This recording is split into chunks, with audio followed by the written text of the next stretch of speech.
Hola, ¿qué tal estáis todos y todas? Yo estoy bien, me estoy acostumbrando como todos a esta nueva situación en la que estamos todos en casa, en la que tenemos que estudiar desde casa, trabajar desde casa, así que bueno, poco a poco intentando llevar la situación pues lo mejor posible. Grabo este vídeo pues para orientarnos un poco en el trabajo que vamos a realizar a partir de ahora. Acabamos de pasar las vacaciones de Semana Santa, empezamos la tercera evaluación y bueno, como estamos acostumbrándonos a estos nuevos métodos de trabajo, pues lo dicho, para organizarnos un poco y orientaros sobre cómo vamos a trabajar.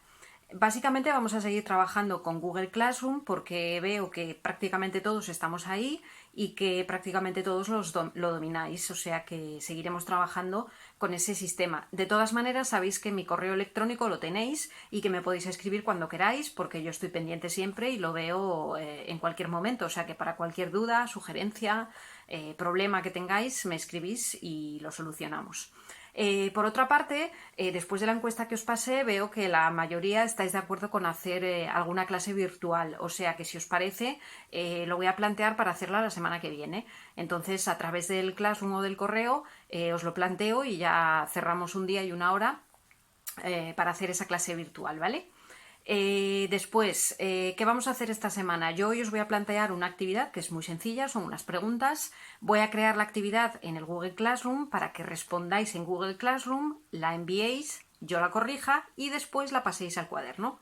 Entonces, como empezamos una evaluación nueva en el cuaderno, empezad en una hoja nueva donde ponéis tercera evaluación y a partir de ahí vamos haciendo estas tareas para que el día que yo pueda verlas, pues las pueda corregir de nuevo en la libreta.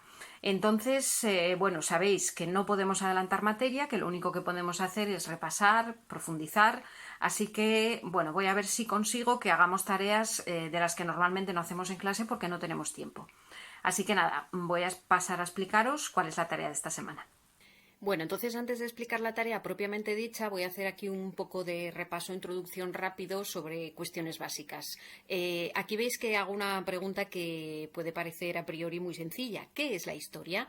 Pero bueno, no es tan sencilla, porque a veces se nos olvida que la historia es la ciencia que estudia el pasado del hombre. Pero hay que tener en cuenta que ese pasado no es solo el que sucedió hace 3 siglos, sino que el pasado es ayer. Ayer ya es pasado. Por lo tanto, lo que sucede desde ayer hacia atrás ya es historia.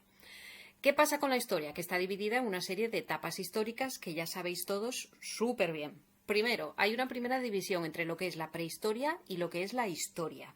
Hay que tener en cuenta que lo que marca esa división es la aparición de la escritura. En torno al 3500 años de Cristo, en torno al 3500 antes de Cristo aparece la escritura. Y es en ese momento cuando aparece la historia. Lo anterior a ese momento, antes de que apareciera la escritura, es la prehistoria, que se divide en una edad de piedra que está formada por el Paleolítico y el Neolítico, y en una edad de los metales que está formada por la edad de cobre, la de bronce y la de hierro. A partir de ahí, a partir de la escritura, comienza la historia y a partir de ahí comienzan esas etapas históricas que ya os sabéis también, que son la Edad Antigua, la Edad Media, la Edad Moderna y la Edad Contemporánea. Y las dos que nos corresponden en este curso, que son la Edad Media y la Edad Moderna. Bueno, visto esto, que se supone que ya lo sabemos, ahora vamos a la parte que nos interesa para la tarea que os voy a encargar, que es cómo se estudia la historia. Hay una parte de la historia fundamental para poder estudiarla que son las fuentes históricas. ¿Cómo son esas fuentes históricas? Pueden ser básicamente de dos tipos. Pueden ser primarias o secundarias. Las fuentes históricas primarias son las elaboradas en el mismo periodo histórico del que tratan y que no han sido modificadas. Es decir, que si hablamos de algo de la Edad Antigua, tiene que ser una fuente histórica de esa Edad Antigua, que se haya hecho en esa Edad Antigua y que no haya sido modificada. Por ejemplo, este documento que tenéis aquí, que es una Carta Puebla. Recordad que la Carta Puebla es aquel documento que los reyes entregaban a un territorio, a sus habitantes, dándoles una serie de privilegios. Bueno, pues esta es la Carta Puebla de Villaviciosa, del año 1270, o sea, del siglo XIII. Pues este documento es una fuente primaria porque se hizo en la misma época de la que está hablando y porque no se ha modificado. Bueno, y aparte de las fuentes primarias están las fuentes secundarias, que son las elaboradas en un periodo posterior al que se estudia. Por ejemplo, esta publicación que tenéis aquí, Estudios sobre la monarquía asturiana, es una fuente secundaria porque nos sirve para estudiar historia, pero es que no se hizo en el momento del que está hablando. No se hizo durante la época de la monarquía asturiana, se hizo posteriormente. Entonces es una fuente histórica secundaria. A partir de ahí se puede hacer otra división dentro de las fuentes históricas, que es que esas fuentes pueden ser materiales o escritas. Si son materiales, son, por ejemplo, herramientas, construcciones, restos fósiles. Aquí incluiríamos las obras de arte. Esas obras de arte son fuentes históricas materiales, pero también pueden ser escritas, es decir, su propio nombre lo indica, son documentos escritos, que pueden ser en todo tipo de soportes, ¿vale? En piedra, en pergamino, etcétera. Por ejemplo, este documento que os enseñaba, la Carta Puebla de Villaviciosa, aparte de ser una fuente primaria, es también una fuente escrita, ¿vale? Esa es la diferenciación de las fuentes históricas que nos sirven para estudiar la historia. Entonces, la tarea que os propongo es súper sencilla. Son 2 preguntas. ¿Cuáles son los tipos de fuentes históricas? Por una parte. Y por otra, clasifica los siguientes tipos de fuentes según su tipo. Son 3 elementos, 1, 2 y 3. De cada uno de ellos tenéis que decir si es una fuente histórica primaria o secundaria y además si es material o escrita. De cada una de estas imágenes tenéis que decir eso, ¿vale?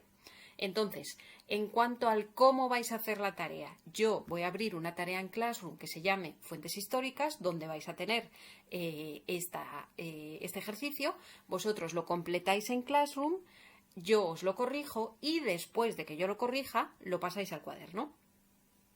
Bueno, entonces una última cosa, por si alguien no recuerda bien cómo se trabaja con el Classroom o no lo maneja bien. Cuando entráis en Classroom os encontráis una pantalla como esta. Esta es de otra clase, pero bueno, como si fuera la vuestra. Una vez que entráis en la clase, tenéis que entrar en el trabajo de clase, que está aquí arriba.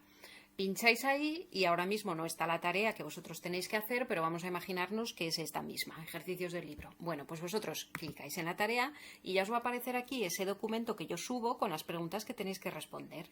Entonces, clicáis en el documento para que se abra.